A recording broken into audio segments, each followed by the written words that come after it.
Selamat pagi untuk kita sekalian, Bapak Ibu serta saudara-saudari, semoga kita semua dalam keadaan sehat. Mengawali semua aktivitas kita hari ini, kita akan membaca dan merenungkan firman Tuhan, tetapi sebelum itu, mari kita berdoa. Terima kasih Tuhan, penyertaan-Mu begitu luar biasa bagi kami. Terima kasih sudah menjaga kami semalam lamanya, hingga pada saat ini kami boleh bangun menikmati hari baru anugerah-Mu. Mengawali seluruh kegiatan kami Tuhan, kami akan membaca dan merenungkan firman-Mu. Kiranya Roh Kudus-Mu menolong kami sehingga boleh mendengar juga memahami, terlebih melakukan dalam kehidupan kami. Berkati kami Tuhan, kami siap mendengarkan firman-Mu. Di dalam anak-Mu Yesus Kristus kami berdoa. Amin. Sesuai dengan renungan harian Teraja, Jumat 17 Januari 2025, firman Tuhan yang akan kita baca pada saat ini dari kitab 1 Korintus pasal 7 ayat 1 hingga ayatnya yang ke-7. 1 Korintus pasal 7 ayat 1 hingga ayatnya yang ke-7. Tentang perkawinan.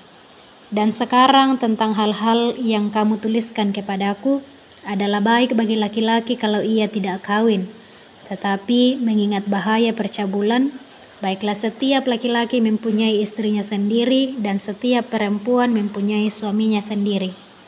Hendaklah suami memenuhi kewajibannya terhadap istrinya, demikian pula istri terhadap suaminya. Istri tidak berkuasa atas tubuhnya sendiri tetapi suaminya. Demikian pula suami tidak berkuasa atas tubuhnya sendiri tetapi istrinya. Janganlah kamu saling menjauhi kecuali dengan persetujuan bersama untuk sementara waktu, supaya kamu mendapat kesempatan untuk berdoa. Sesudah itu, hendaklah kamu kembali hidup bersama-sama, supaya iblis jangan menggodai kamu karena kamu tidak tahan bertarak. Hal ini kukatakan kepadamu sebagai kelonggaran, bukan sebagai perintah. Namun demikian alangkah baiknya kalau semua orang seperti aku. Tetapi setiap orang menerima dari Allah karunia-Nya yang khas, yang seorang karunia ini dan yang lain karunia itu. Amin. Bapak Ibu serta saudara-saudari yang sama dikasihi Tuhan, berbicara tentang perkawinan. Perkawinan adalah ikatan lahir batin antara seorang pria dan seorang wanita untuk membentuk keluarga yang bahagia dan juga kekal. Perkawinan yang sah harus dilakukan berdasarkan hukum masing-masing agama dan juga kepercayaannya.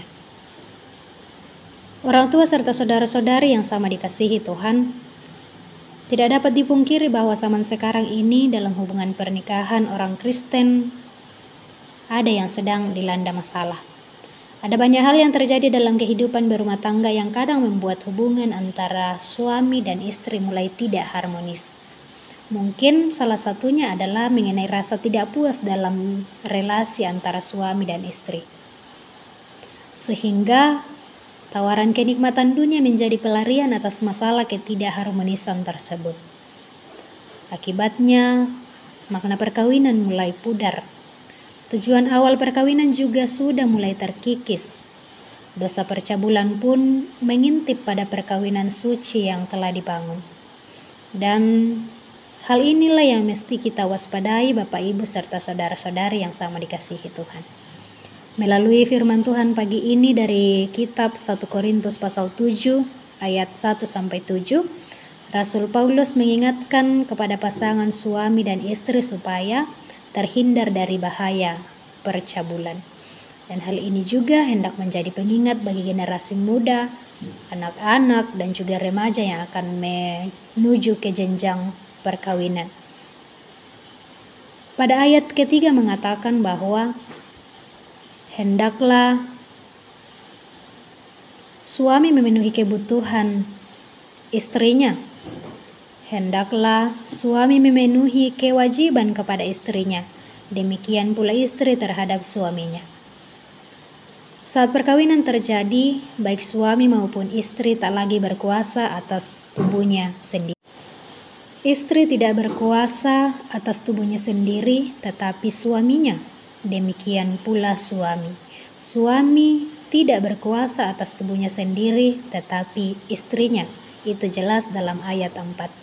Jadi, Bapak Ibu serta saudara-saudari yang sama dikasihi Tuhan, kalaupun dalam pernikahan muncul masalah, ayat 10 mengatakan bahwa perceraian bukanlah jalan keluarnya. Dalam ayat 5 pembacaan kita pada saat ini, Rasul Paulus menawarkan sebuah solusi antara suami dan istri ketika ada permasalahan. Solusinya adalah saling menjauh dengan persetujuan bersama untuk sementara waktu. Ya, untuk sementara waktu. Tujuannya agar masing-masing ada kesempatan untuk berdoa. Sebab Bapak Ibu serta saudara-saudari yang sama dikasihi Tuhan, ketika Allah memberkati pernikahan kudus, keduanya telah menjadi satu. Dengan banyak perbedaan latar belakang, tentu saja penyatuan ini bukan hal yang mudah. Tetapi bagaimana dalam kehidupan kita, bagaimana kita bisa saling memahami satu dengan yang lain, bagaimana kita saling melengkapi satu dengan yang lain. Harus ada upaya dari kedua pihak agar tidak egois, namun berorientasi pada hidup yang saling melayani. Hal ini dapat dilakukan jika memiliki cinta kasih dari Allah. Cinta kasih bukan lagi bermain soal perasaan semata, tetapi pada akhirnya cinta adalah mengenai keputusan dan juga keteguhan komitmen. Hal inilah yang akan menjauhkan pasangan suami dan istri dari dosa percabulan. Bapak Ibu serta saudara-saudari yang sama dikasihi Tuhan, sekalipun dunia kita saat ini sudah menampilkan dosa percabulan sebagai hal yang biasa, tetapi bagi setiap pasangan suami dan istri, ini hendaklah menjadi perhatian. Apalagi perkawinan dalam kekristenan adalah kudus. Kita tidak berkuasa lagi atas tubuh kita. Tubuh kita adalah persembahan suci bagi pasangan kita. Tubuh kita ini adalah milik Allah. Olehnya itu, orang tua serta saudara-saudari yang sama dikasihi Tuhan, mari dalam kehidupan kita terus melakukan firman Tuhan.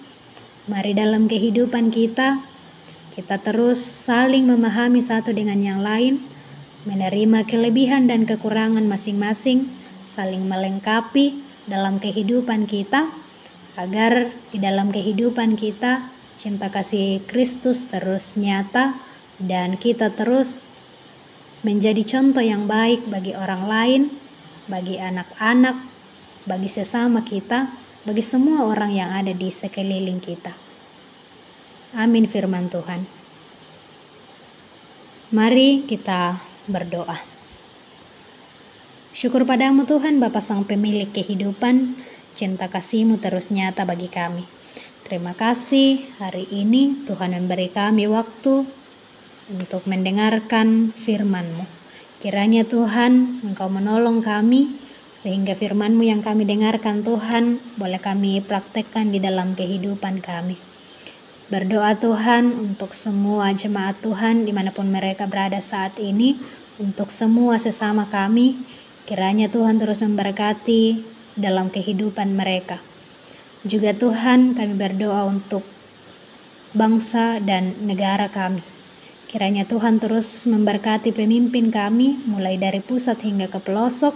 Kiranya mereka terus menjalankan tugas dan tanggung jawabnya dengan terus mengandalkan Tuhan. Juga berdoa Tuhan untuk sesama kami yang saat ini dalam kelemahan tubuh. Biarlah Tuhan menjamah mereka sehingga Tuhan boleh pulih dan nama Tuhan yang akan terus kami puji dan kami muliakan.